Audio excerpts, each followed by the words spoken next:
இன்னைக்கு ஜப்பான் பயன்படுத்தும் அரசியலமைப்பை யார் எழுதுனாங்க தெரியுமா? ஜப்பானியர்கள் கிடையாது. ஒரே வாரத்தில் 24 அமெரிக்கர்கள். அவர்களில் பலருக்கு ஜப்பானுக்கு வந்த அனுபவம் கூட கிடையாது. வெளிநாட்டினர், அதுவும் 7 நாட்கள் எழுதிய ஒரு ஆவணம் எப்படி ஒரு தேசத்தின் புனிதமான தொட முடியாத சட்டமாக மாறுகிறது? கிட்டத்தட்ட 80 வருடங்களாக ஒரு வார்த்தை கூட மாறப்படாமல் இருப்பது ஏன்? பிப்ரவரி 1946 இரண்டாம் உலகப் போரில் தோற்று அமெரிக்க இராணுவத்தோட கட்டுப்பாட்டில் இருக்கிறது ஜப்பான். ஜெனரல் மே கார்த்தருக்கு அவசரம் என்னன்னா, சோவியத் யூனியன் தலையிடத்துக்கு முன்னாடியே புதிய அரசியலமைப்பை தயார் செய்ய வேண்டும். அவர் தன் அணியிடம் சொல்றாரு, 6 நாட்கள்ல முடிக்க வேண்டும் என்று. அதாவது அரசியலமைப்பு சட்டத்தை ஜப்பானுக்கு 6 நாட்கள்ல நாம் எழுதி முடிக்கணும்னு சொல்றாரு. டோக்கியோவில் ஒரு பூட்டி அறையில 24 அமெரிக்கர்கள், வழக்கறிஞர்கள், இராணுவ அதிகாரிகள் ஜப்பானின் முழு அரசியல் எதிர்காலத்தையும் புதிதாக எழுத தொடங்கினார்கள். பெரும்பாலானோருக்கு ஜப்பான் மொழி தெரியாது, ஜப்பானிய சட்டம் பற்றி எந்த அனுபவமும் கிடையாது.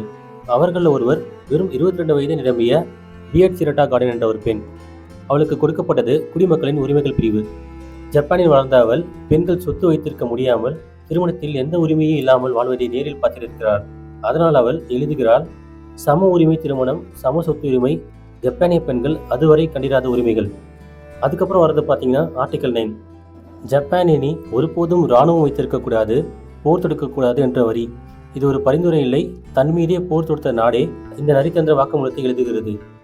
இந்த வரைவை அமெரிக்கர்கள் ஜப்பானிய அமைச்சரவையிடம் கொடுக்கிறார்கள், கேள்வியாக அல்ல, எச்சரிக்கையாக.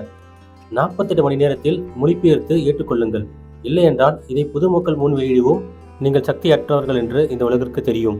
2 நாட்களுக்குள் ஜப்பான் இதை ஒப்புக்கொள்கிறது.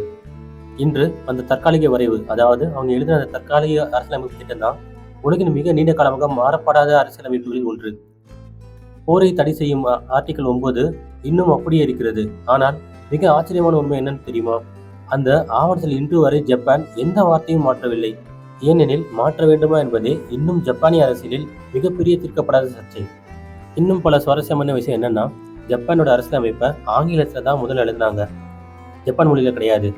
ஒரு 22 வயது அமெரிக்க பெண் தான் ஜப்பானிய பெண்களுக்கு சம உரிமை பெற்று தந்தார், ஜப்பானியர்கள் அல்ல. 1946 ஜப்பானுக்கு 48 மணி நேரமே கொடுக்கப்பட்டது, தன் சொந்த எதிர்காலத்தை ஏற்க அல்லது நிராகரிக்க. இது போன்ற பல சுவாரஸ்யமான தகவல்களை தெரிந்து கொள்ள நம் சேனலை பின்பற்றுங்கள். நன்றி, வணக்கம்.